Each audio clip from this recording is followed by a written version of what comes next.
Thank you. Thank you. Wow, it's great to be here. I always love coming to this church. There's so much light, so much energy, and that's what we're going to be generating here today, this afternoon during the movie. But I wanted to start off with a story that I was thinking about earlier this morning. I don't know if you have these here in the San Diego area, but have you ever seen what we would call a strip mall church? When I lived in Chicago, they used to have a lot of them. Out in the suburbs especially, there'd be a strip mall. Then right in the middle, there'd be a church. Okay? Small church, little storefront church. Sometimes they would have an unusual name.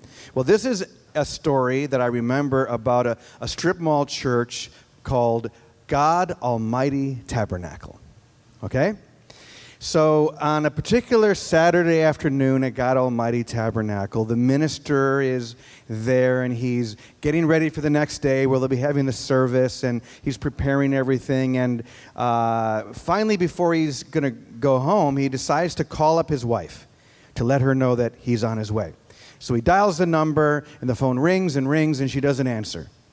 And he thinks this is unusual because he's pretty sure she's there, and there's an answering machine. So he hangs up and he dials the number again. Sure enough, she answers. He says he's on his way home, goes home. Well, the next day, Sunday, he is back at the church. He does the service. Everything goes very well. And finally, after everyone has left, he's the only one still there, and he's in the office when the phone rings. And he picks up the phone, and at first, when he says God Almighty Tabernacle, there's silence. And finally a man asks, "Did anyone from this number call me last evening?" And at first the minister says, "No, wait, you know what? Yes, you must have been who I called when I misdialed the number. I was trying to call my wife. I'm sorry about that." Once again, a little bit of silence, and finally the man on the other side of the phone says, "I have to tell you something that I don't understand. But last night, I was at the end of my rope. I had actually decided that I was going to end my life. And I had been thinking about this, but last night I was in a deep depression. I didn't see any way out, and I had taken all the steps. I had written a note. I was preparing for this when suddenly the phone rang. And I have one of those little caller ID boxes. And so I look down at the caller ID box, and it says, God Almighty." He said, "I was so nervous, I couldn't pick up the phone. I didn't know what to do." Well, the truth is, the phone is ringing for each and every one of us. The question is, will you be brave enough to pick up the phone? Now, I'm going to switch gears a little bit and tell you another story about someone who did pick up the phone. But I'm going to tell you in a way that helps you to put yourself into her position. So let's say that you were a world-renowned professor of psychology at one of the most prestigious universities in the world. And being, a professor at this university, you're a high intellectual. You really live in your brain. You're respected around the world. And you don't have any spiritual path because you're too smart, really. You always had got off at the pass. And you've tried maybe, but for the most part, you're an agnostic, sometimes an atheist. When suddenly, one day, when you're just being still and meditating or thinking, you hear a voice. So here you are, this professor of psychology, and you hear a voice, and you are pretty sure what that means. Not usually a good sign, especially when you know that voice is not just a voice, but the voice of Jesus. I mean, how many people have you treated who Jesus is talking to them, and now here it is you? I mean, you have no idea how to handle this. So you go to someone that you trust, and you talk to them, and you ask what they think.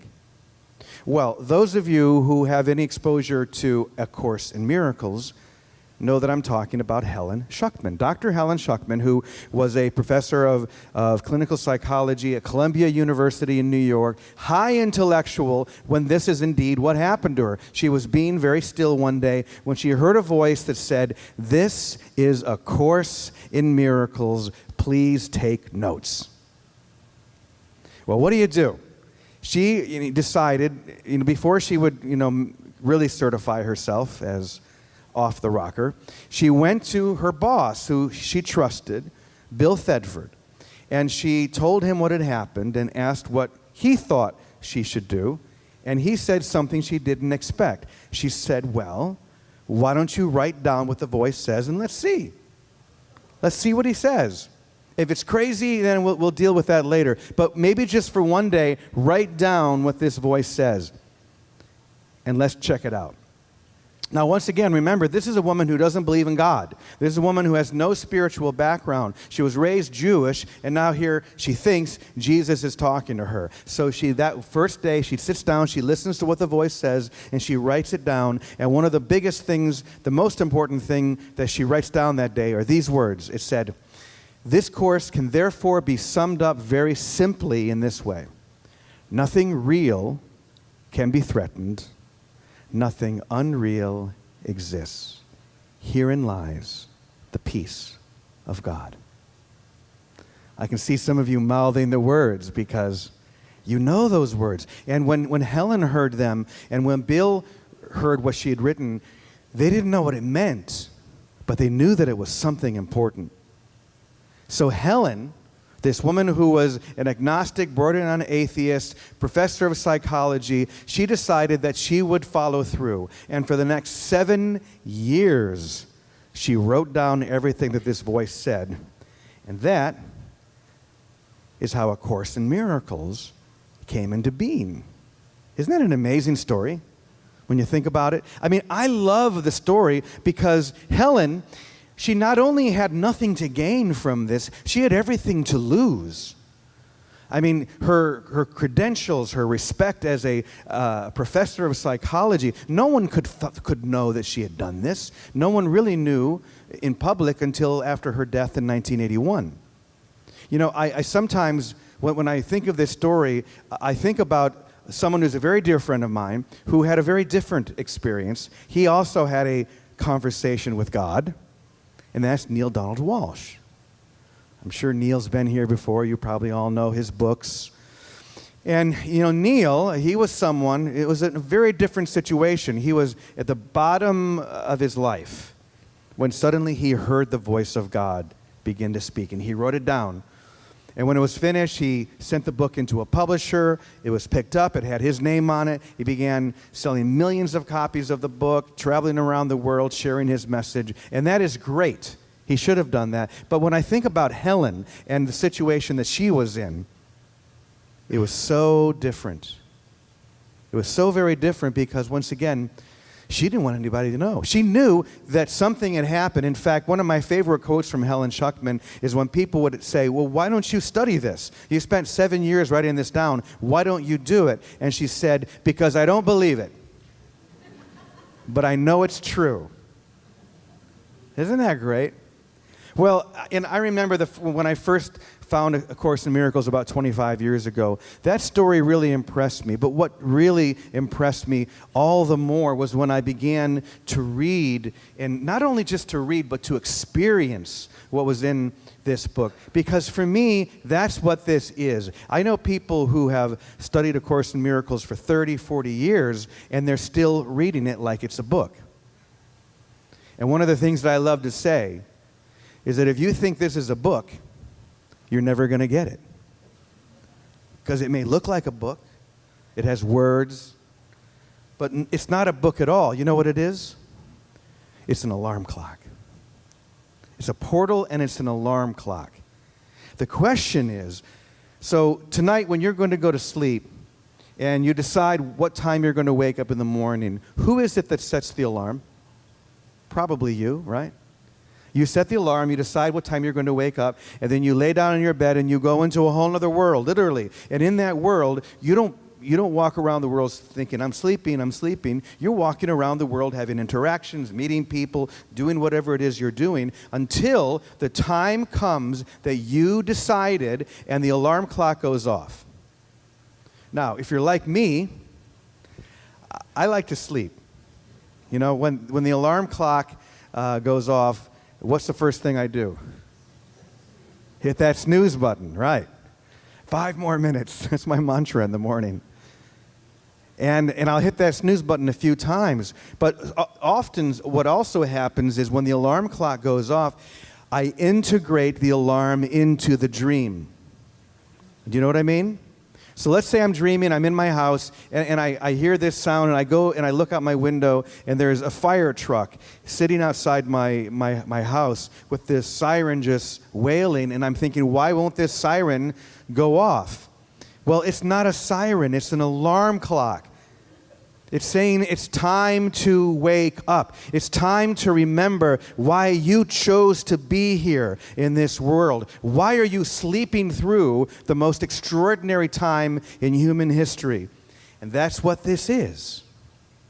And what's interesting, and this is the reason why we have the film showing here today and around the world, which I'll tell you about in a moment, but Wednesday is the 21st of October, and on Wednesday it will be 50 years to the day that Helen began that conversation.